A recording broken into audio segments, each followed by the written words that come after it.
Welcome back to the show, Jason BERMAS. How we doing, guys?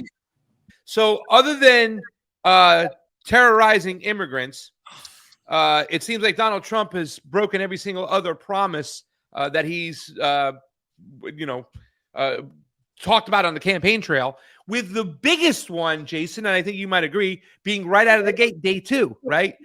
Ushering in the 4th Industrial Revolution, headed towards the globalist mindset, bringing in Sam Altman, right? And going along, with all these guys. I mean, a guy who wants to build, what does he want to build? AI mRNA vaccines, right? So, I mean, I thought that was one of the biggest ones out of the gate. But even the other day now, what he said with the Epstein thing and Alex Jones, too. Oh, my God, these guys have lost their minds. Did you know, Jason BERMAS, and Jason BERMAS has done a lot of work on this subject, that the Epstein files is nothing more than a Democratic ruse? Woo! So I guess let me go on for it. First of all, the clip with Putin, that might be first administration. I'm not even sure that's second administration because I've seen that one for years. Yeah. And I relatively even agree with what he said. I don't know that he would say those things right now with the continued military aggression and NATO support, etc. But I do think you have some differences, right? I don't think that you get the January 6ers pardoned or even Ross Ulbricht as a show. But on the flip of that, I often point to the fact that it was the Biden administration that gets Assange out. And as much as I didn't like that deal, and a lot of that was curried through the Trump administration and the Department of Justice, et cetera, no one spoke a word of it on either side. I actually brought that up on the Mario Nafal Epstein debate broadcast that I've been doing. And believe me, I'm getting a lot of the right-wingers. I'm getting even some of the left-wingers. I've got CIA guys telling me there's nothing to it. To their credit, they did a one-on-one David Pollock on Friday with John Kiriakou, and it was very, very good. Basically, Kiriakou and I disagree on certain aspects, but, he gave insight to how the intelligence community and these things are really dealt with. And, you were talking about the men in the suits, right? If you don't think I'm not pissed, and again, I brought this up yesterday. I go, they were talking about the overpromise then underdeliver on Epstein because there are no files, right? And after Trump's big Truth Social Democrat files, I said, look, the idea that those are Democrat files is imagination land. I go, a ton of these are civil cases that have been redacted. I go, the criminal case in Miami was literally the deal brokered by Trump's lawyer, Dershowitz, who has gone on the record and says he knows more people that are in the videos and in the files because he curried the deals. All right.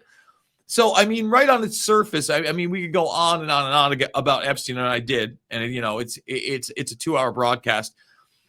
I had a conversation over the weekend. I was out in Tulsa at the Red Pill Expo with G. Edward Griffin with the chief editor and the head of the John Birch Society of the New American Magazine, William Jaspers, right? 74-year-old guy, been in this for a very, very long time. And we kind of had the conversation of, those barriers and much how the conservative media either, parrots it or encourages it or says there's something else behind it where it has to be critiqued. He goes, the one thing you got to give Trump, other than talking about Paris Peace Accords, WHO stuff, getting us out, he goes, he got off the reservation on the narratives. Most of the messaging has always been, this is to protect your freedoms, et cetera, et cetera. There was no deep state. And I think that the issue with the base in Trump and why Epstein won't go away is because so many of those people, remember, I was on the Reawaken America tour, right?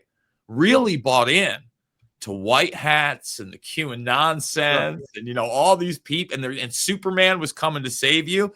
And this was the key, because this is the first time that they were exposed to a network of politicians, Holly weirdos, and pedophiles through this thing that had a lot of meat on the bone, right? They just couldn't fathom it. And now they feel betrayed. But then you have this other, class of people. You can call them influencers, the mainstream alternative, but they've made their bones on Trump.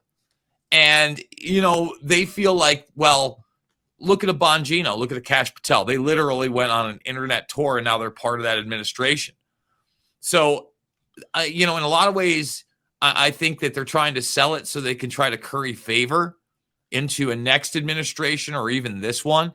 It's bizarro land, because at one point, right now we're in a very dangerous place because, and I said this on the air, I was promised that we were done with this Russia thing. We were going to negotiate it before he even got sworn in. And so in the Middle East, we were going to stop that as well. And, just one point on the Iran strikes that I haven't really heard anybody else make.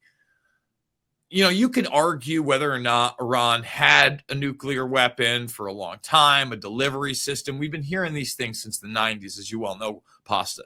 But the truth of the matter is, the next level of warfare that will go even beyond the psychological and the physical warfare of today is AI warfare, and they all know it, and they all talk about it. And these AI data centers that they're building, for instance, in Kentucky, the size of Lower Manhattan, like 2/3 of Lower Manhattan. Look at the layover of this thing. That's the Meta one. They're all going to have low-powered nuclear reactors. So you're telling me that a nation state isn't allowed to use technology to even forget about empowering the people, like giving us all energy, but to compete on a technological level? We often talk about bombing people into the Stone Age, or they're in the Stone Age. We're going to stop the advancement of 92 million people. That's insane to me. Yeah. Insane. You're sounding like an anti-imperialist leftist there. Be careful when you say stuff like that, Jason. You get I don't listen, man. I've always been team humanity. But let me say this, I would be able to curry zero favor or zero audience with the Kamala Harris administration or anybody on the peripheral. Yeah, another thing that I can personally state about the Trump administration is I have been around a lot of people, all right, that have that influence. And the thing is, Pasta, that even the Epstein arrest back in 2019, it's not that I'm giving the Trump administration any credit for that, because I'm not. I think that the reason that those arrests happened were because people were screaming for over a decade. And finally, from that 2015 era when Nick Bryan had gotten the Black Book published, right, and the flight logs published, and it took a life of its own on the internet, and then there was more, and people within the Miami Herald and other publications were willing to do the groundwork. The outcry with that, coupled with that Trump phenomenon that I talked about, they couldn't ignore it anymore, and they tried to bifurcate it with Epstein at first, and then Maxwell after that. But as you know, did you see the decision today about the Supreme Court? Which one? So essentially, Ghislaine Maxwell has always said that there should have never been a second trial because she was in the documentation, that first trial in Miami, as the non-prosecution deal that Dershowitz got. And it wasn't just Ghislaine Maxwell. In fact, you could argue Sarah Kellen, Leslie Groff, and several others were also given that non-prosecution deal, maybe Nadia Marcinkova. She now has appealed to the level where she wants to take it to the Supreme Court so they can open up that non-prosecution agreement, take a look at it, and rule on it. And the Department of Justice is outright saying, we don't even want to get it to the level where it could be heard by the Supreme Court. They should hear it. If they're not going to arrest any of the clients, right, at all, then who is she charged with sex trafficking children to? But that's the big thing. It's so much more than just the sex trafficking. I think absolutely. I know. Yeah. But I think that that's the big thing, because again, in these people's minds, right, a lot of those people that bought into the QAnon sense type thing, they're thinking, hey, they lock her up. They thought the Clintons were going down, and that's who they associated with. Then on the other side of that, the Democrats always want to bring up Trump. It's very rare, unfortunately, when somebody's willing to bring up both relationships. But that's just, that's the surface level of relationships. As much and as important as they are, the Clinton one is more important because it shows the political power of somebody who, was running arms in Iran-Contra, probably through those banking networks via Adnan Khashoggi, who he had the relationship with.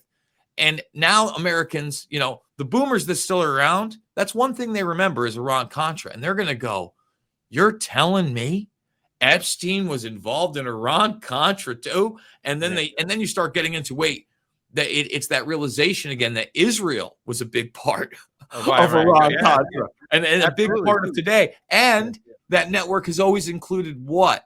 The European network of intelligence, aka Prince Andrew and his arms dealing. It really rips apart the facade of nation states going against each other all the time. And it shows a collusion network of death, destruction, and pedophilia, bro. And that, I think that's the big thing. I think right now with, Trump getting this pressure, it looks like they're talking about special counsels, yada, yada, yada. The best we'll get out of that is a couple more people burned. I'm very skeptical about it all. I've always have been. Remember before the election, although I said I was going to vote for him, I would be knocking on doors if I really believed that he was going to declassify the 9/11 files or have a real investigation into 9/11. We haven't heard much on that. That's as important as this because it shows those networks. In fact, when you look at the original bin Laden network, okay, through BCCI banking and the Mujahideen in the 80s against the Russians, the freedom fighters, it's all through Iran-Contra and this corrupt banking network and the Central Intelligence Agency and the Mossad. Yeah. Let me just, Matt, I want to just keep this conversation in a certain spot because I think it's important because I like to always analyze what the voters are doing, right? Or the supporters, not so much a lot of time what's going on.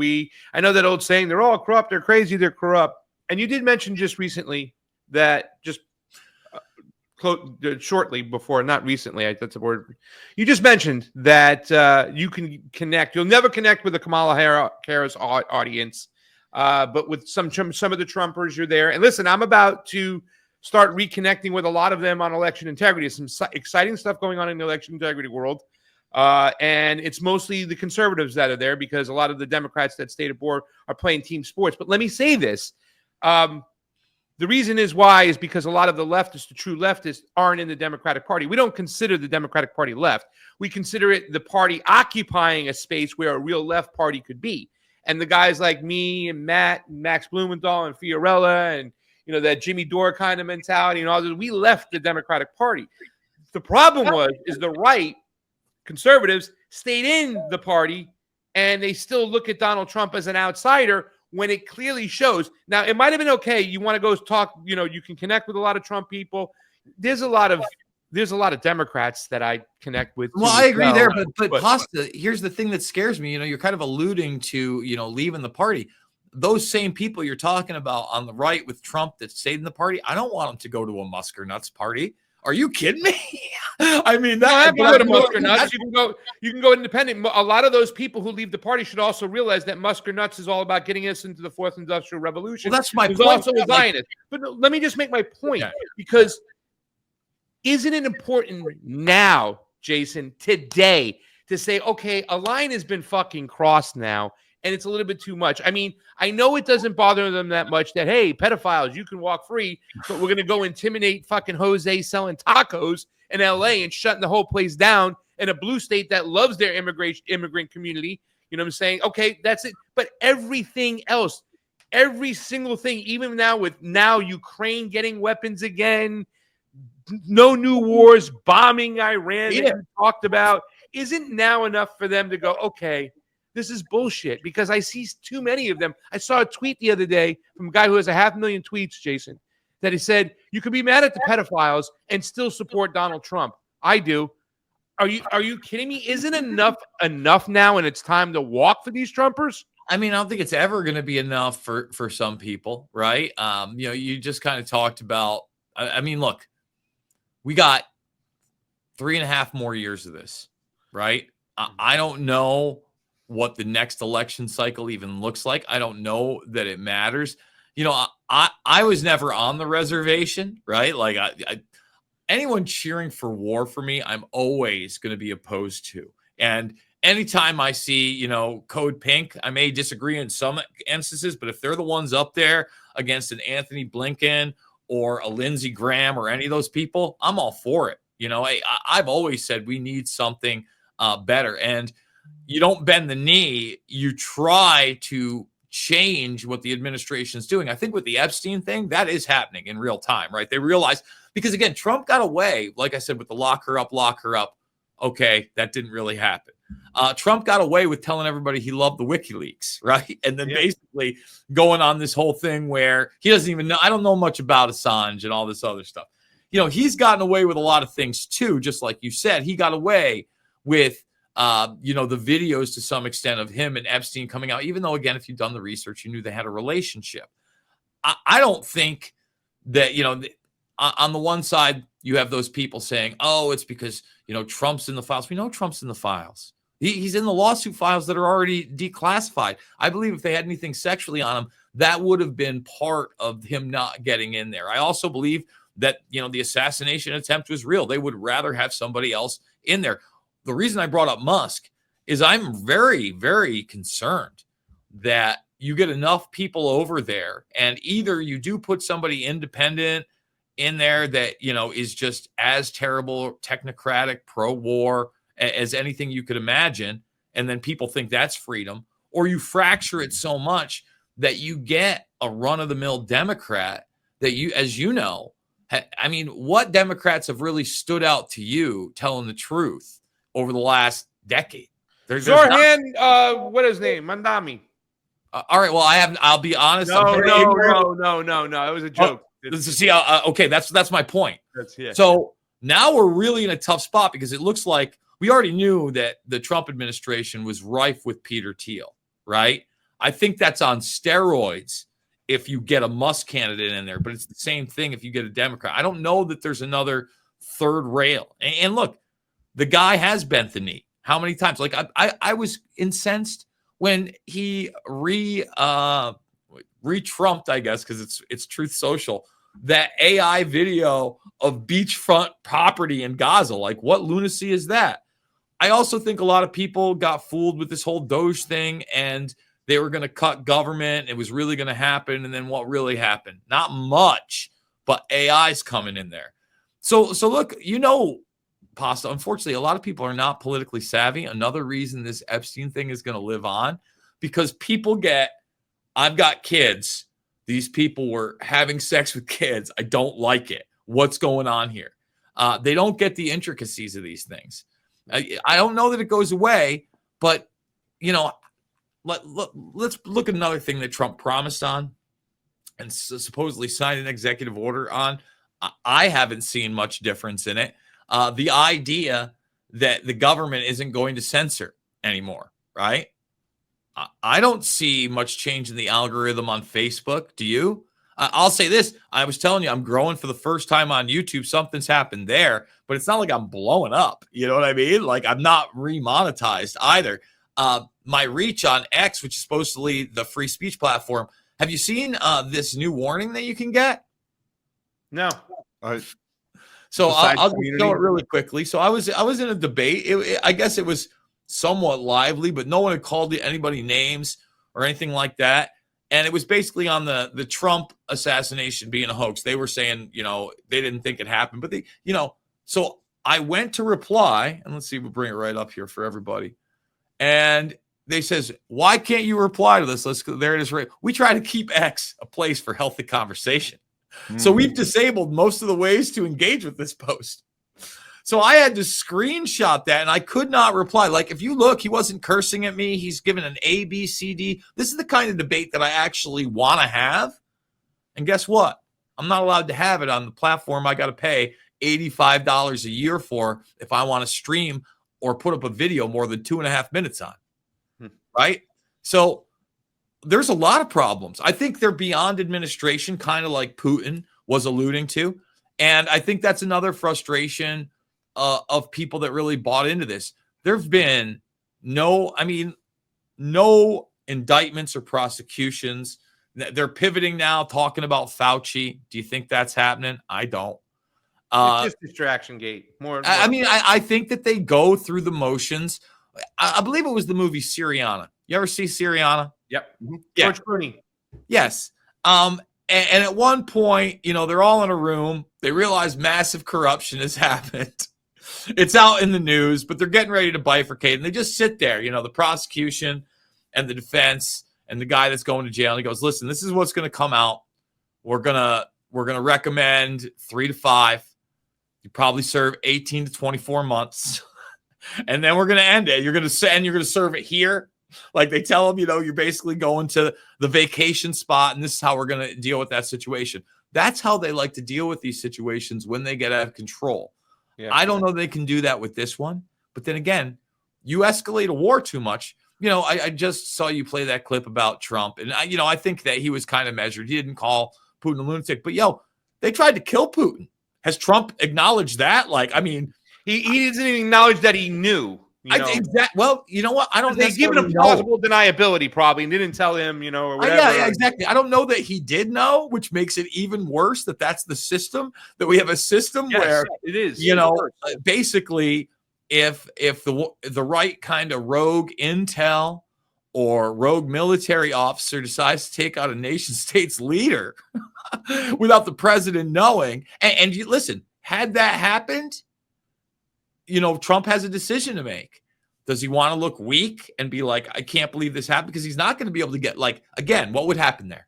One person would get in trouble, maybe 2. It wouldn't be a huge scandal. They certainly wouldn't be hung for treason. Or does he say, I made the best decision ever. It was hard, but we did it. Putin is gone. I've already talked to Medvedev. Negotiations are here to end it.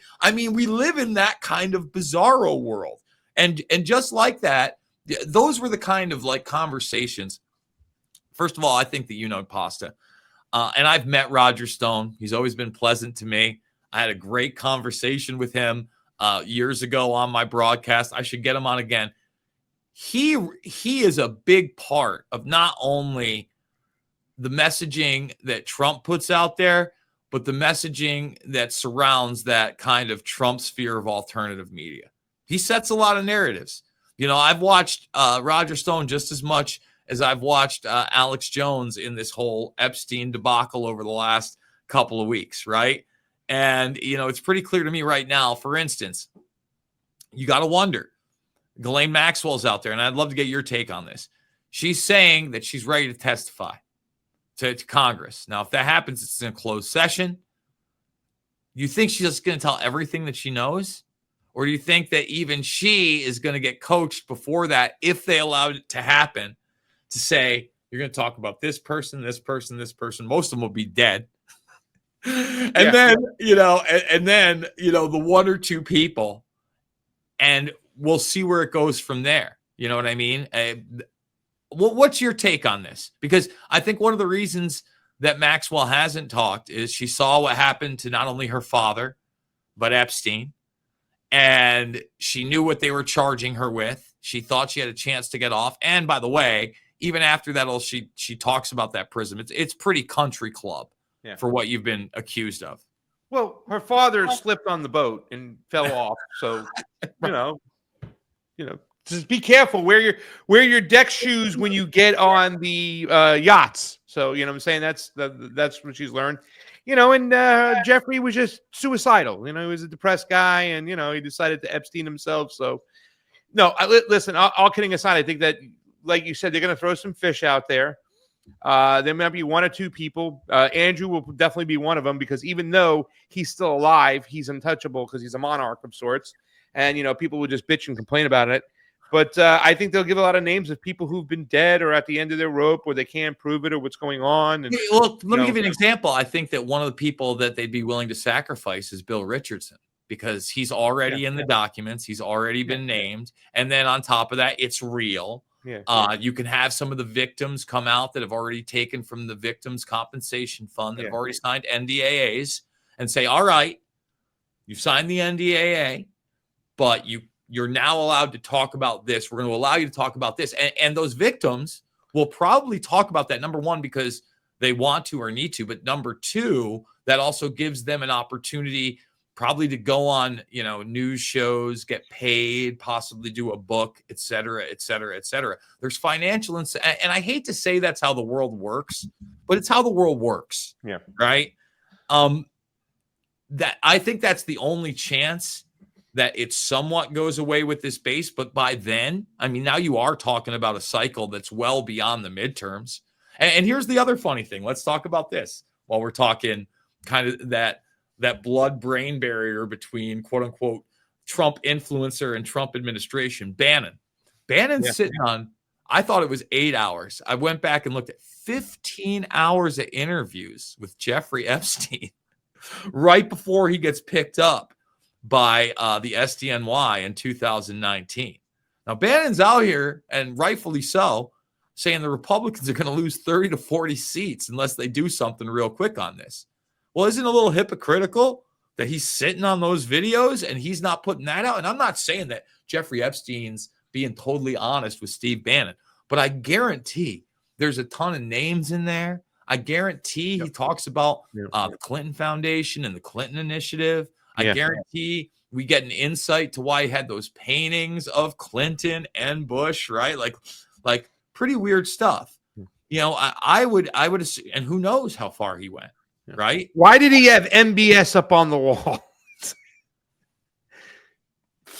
So again, and there's so many people involved. I know, and it's and that's the thing, man. Like, I don't know if that's, you know, Bannon feels like that's his ace up his sleeve, and that's like his thing. But I'm just not that much of a hypocrite. I've never craved that kind of power either, where I've got to like be in that system. It's revolting to me. But I also ask, Pasta, eventually, if I want to make a real change, right? Like, and another great example that we can talk about, what I think is a positive of the Trump administration. If I became the governor of Iowa, okay, and I said I wanted to stop the geoengineering programs, could I? I mean, again, in a Kamala Harris administration, you don't have RFK Jr. on Dr. Phil. And look, again, I look at that, like, I like that because it's Dr. Phil and it reaches a mainstream like audience where someone starts talking about the geoengineering programs and RFK Jr. goes, well, we know what's going on. And he goes, we think it's DARPA. You think it's DARPA? Well, I mean, what is this administration? How do you think it? That's my point.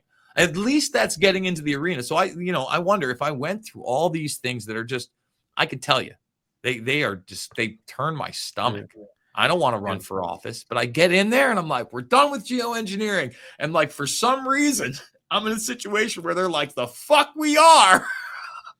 What do I do? Like, it's weird, man. It's that executive within an executive that I think goes beyond nation state. And I think there are competing factions of that. You know, obviously, you have that kind of Eastern European, Russia, Iran, semi-China alliance. But there's some big play. You know, I was sitting there and I was talking just about population demographics with friends last night. And I said, you know, I was talking about India with over 1 billion people, right? Do you know how many people are in India? I looked it up last night because I was shocked. How many billions? They are bigger than China now. They are 1.46 billion people. And China's at 1.4, 1 or 2. And I was just like, man, and that's something we never hear about yet. We got a lot of technology going on there. We got a lot of investment in there. Pakistan, we've been military aligned. I think that we're talking about India, right? Yeah. A lot of fence sitting going on over there too. They're going to have to answer. They're going to have to pick a side soon. United States is, that's a whole other alliance, right? And look, people don't consider any of these things. And I'm not trying to make excuses for Trump. I just wonder going into the future, you know, for instance, it makes me irate when somebody like a Thomas Massey, who's making the big calls on all these things and remains anti-war and remains articulate and pro-individual freedom, that Trump goes and attacks him. I want him in the administration. You know, I don't want Trump signing on to NATO and giving them $400 million more in Patriot missiles, just like I didn't like him cutting that arms deal with Saudi Arabia in the first administration after he said he was going to throw them to the wolves for 9/11. Well, maybe we'll find out. Saudi Arabia. So they can bomb Yemenis like the crazy, like nut job killed. That, you know, that was just awful. again, you're singing my language. Yeah. While I was on Jay, the ball. they might say you lean right, but I've always said he's an anti-imperialist at the heart, and that's what we are. A lot of us. That's rule number one for us. But I do want to just push back a little bit and say I think you got to be careful with the playing the lesser of two evil games, because I agree. When you see these things with Donald Trump or Trumpers, it's designed to make them look like, you know, the lesser of two evils. But at the end of the day, it's very important to understand that it's Donald Trump is nothing more than a continuation of Joe Biden. It's designed, the system, to give you these emotional victories where you can say, oh, they're fighting for election integrity. That wouldn't happen with the Democrats. No, years ago, it was the Democrats fighting for election while the Republicans were stealing elections left and right. You know, it just keeps on. It's like WWE. And at the end of the day, it's important to understand. It's important to know there is zero difference for the things that matter most important, the continuation of getting us to a globalist one world government, or to starting World War III for real. You know what I'm saying? BRICS nations versus this. There's which might not be mutually exclusive, by the way. You know, that's a really scary thing. There's no difference between Donald Trump and AOC. Tell me the lie. I mean, again, I think I talk about G. Edward Griffin and I, who the reason I went down to this thing over in Red Pill, essentially had that conversation. And I said, you know, a lot of the rhetoric's good, G. Edward. And he's like, yeah, a lot of the rhetoric's good, but you know, what he's focusing on, again, at the end of his life right now, is trying to figure out how people that are freedom-based with integrity can get into office, and how we do change this system and go beyond. The best part of his speech, and everybody can go check it out, it's free over at the Red Pill Expo. He talked about leading people into false victory, okay? And he essentially, I think he was talking about, what was it? It's probably pre-Civil War, you know, post-Revolutionary War times. And he would talk about how, you know, you'd have these two big units on both sides of the battlefield. And what they would do is they would crowd the middle, and then they would get their supplies in, and they'd go off to the sides in the dark, and they would see the supply side all leaving. So they think everybody was leaving and that they were retreating, and they weren't there. Meanwhile, they would be in the woods like 2 or 3 miles down the road. And so when the main army would come into this indefensible position because they thought they had already won, they would get slaughtered from both sides. This is why I love G. Edward Griffin. You know, I'm just like, man, that is really a great analogy of where we are at today. And, you know, obviously he was alluding to right now these kind of false victories and being led to the slaughter.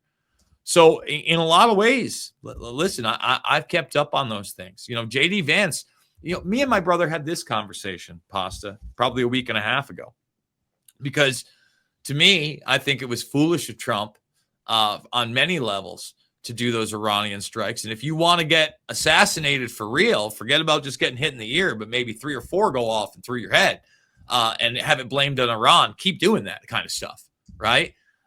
And then it gets really scary. And this is a conversation me and my brother had. He goes, dude, you know, J.D. Vance is an articulate, slick motherfucker. He goes, he's smart. He speaks very, very well. He de-escalates situations. He knows what side to play. He goes, do you want that guy in power? Like, you know, you're probably right. You know, that would be a very scary thing. And we don't know whether or not he's going to be set up as the next Republican. You know, Pasta, my biggest thing is I want to push people away from this idea that force in the Middle East is going to lead us into any positivity. I think the Israeli influence has become much more apparent. You know, it was more of a quote unquote fringe right-wing thing, or I wouldn't call it a fringe left-wing thing, because certainly Palestine has been the issue for some of them for a long time, but it's certainly been diluted and somewhat muted in the last decade before October 7th, right? Yeah. And now there's a convergence on those people trying to come together. And I think that's one of those places where we've got to encourage people like, all right, you see this, right? Like I saw Mandy Patinkin today, you know, who's, you know, Jewish as well, only watched 90 seconds of what he said, and it was just spot on. And he was just speaking to other Jewish people throughout the world, and like, how could you get behind this? And I would just say, now's the time to build bridges, not burn them. I'll say one thing about the influencer culture I like, Pasta. Good. I think there's less dunking than I saw 5 or 6 years ago, right? I'm not saying what I'm seeing is good. Certainly a lot of it's narrative management. I think there's less dunking because these people are trying to legitimize themselves as the next wave of people that are going to stay in the White House press room, et cetera, et cetera. Yeah. But at least they're they're longer, more laid out narratives, and when they're false, it's easier to poke holes in them. And I found on both sides, people are willing to listen to somebody as long as you're not screaming at them or pledging allegiance to one political figure or ideology. Yeah. Matt, do you want to jump in there? Because I'll keep going. I was waiting for you to run out of steam. Both of you guys, actually. I got points to make, you know, to say, because this is the most important conversation right now, Matt.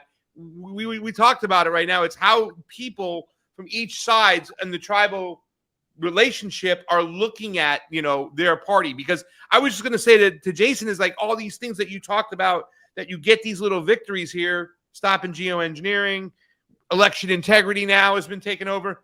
The Republicans or the conservatives in this country still have, I believe, carry the worst stigma, which is they're theocrats. Do you hear Mike Huckabee talk? And when you can justify your actions in a geopolitical manner through theocratical reasons, that's beyond fucking crazy. And that's something that the conservatives have, that the Trumpers have, that is just awful. Okay, well, let's go back to Epstein, because this is the story that will, as Jason indicated earlier, and you guys have been touching on the divides in the parties, and we relate to this obviously on the left and our frustrations ready to leave the party. I think that this issue resonates beyond party lines, and it's something that Trump has 100% underestimated. For those that didn't see the clip, let's watch exactly how he tries to steer this to a Russiagate hoax by the Democrats, which makes no sense. But let's look at it and try to understand how we got here and where I believe we're going to go after this. But just for those who missed it, this is the Russiagate. I guess Epstein list is now Russiagate 2.0, according to Trump. On Epstein, the Attorney General briefed you on the DOJ and FBI review, the findings of that review. The Attorney General briefed you on that. What? On the DOJ and FBI on what? review. On what subject? Epstein. Okay. On Epstein, of the review of the files. Attorney General Pam Bondi. A very quick briefing. Did she tell you, what did she tell you about the review? And specifically, did she tell you at all that your name appeared in the file? No. She's given us just a very quick briefing, and in terms of the credibility of the different things that they've seen.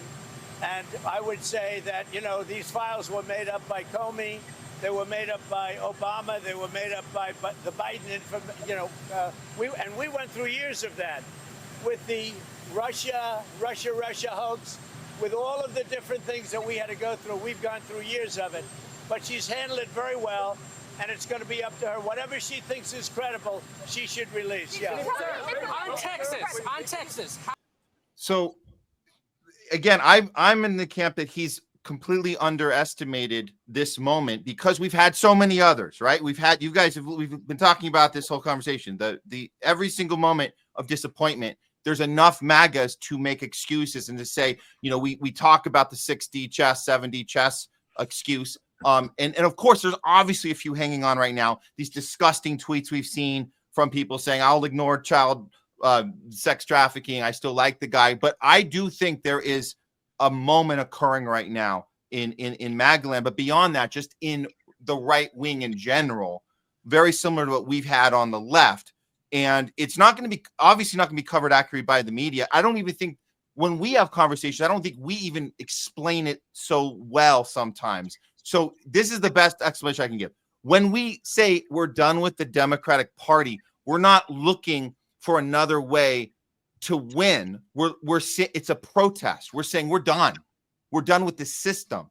So when you said earlier, Jason, about, well, we can't really see these MAGAs going over to Elon and trying over there. I think it's bigger than, oh, where are we going to maneuver next to be heard? I think it's about Epstein representing something so magnificently telling of the entire system that is not just broken, but it functions against us if we can't even protect the children. And you have your leader who's telling us it's not even a thing. It's a democratic psyop. It's not real. When we're talking, and again, it comes back to the children. And if you step outside, you can understand, and people know that the right is the side that has embraced protecting children more than the left by far over the last several years. And that's why, and again, I don't think this is a political issue as much as it's enough to get people to say this system doesn't work for us because our leader, our Superman, is telling us that we're making it up, or worse, the Democrats made it up. And they're the ones that have confused us. When you add into that the Israel factor, now you have a side of you have a full-blown reckoning going on here, and that's not just on the right. It's we are also furious about this. The full control we see Israel have on our politics, on our government, on our media, on our entertainment industry, which goes all the way back to Hollywood, and how we can't even tell these stories without being every one of these industries, every one of these places coming at us and calling it conspiracy theory or deflecting it and not looking at what's really going on. So here's where we are now, and I'll just play this is a little clip of Tucker's moment, and we don't have to go down this thing so bad, but listen to the audience reacting to him. I think I have the audience in this one, but this is just a little clip of what he did on stage recently at the Turning Point USA event with Charlie Kirk, where Charlie Kirk and the rest of them are realizing that their base is not okay with Israel anymore. Their base is not okay with Epstein being told to us that it doesn't exist. Here it is. Was working on behalf of intel services, probably not American. It's extremely obvious to anyone who watches that this guy had direct connections to a foreign government. Now, no one's allowed to say that foreign government is Israel because we have been somehow cowed into thinking that that's naughty. There is nothing wrong with saying that. Criticizing the behavior of a government agency does not make you a hater. It makes you a free person.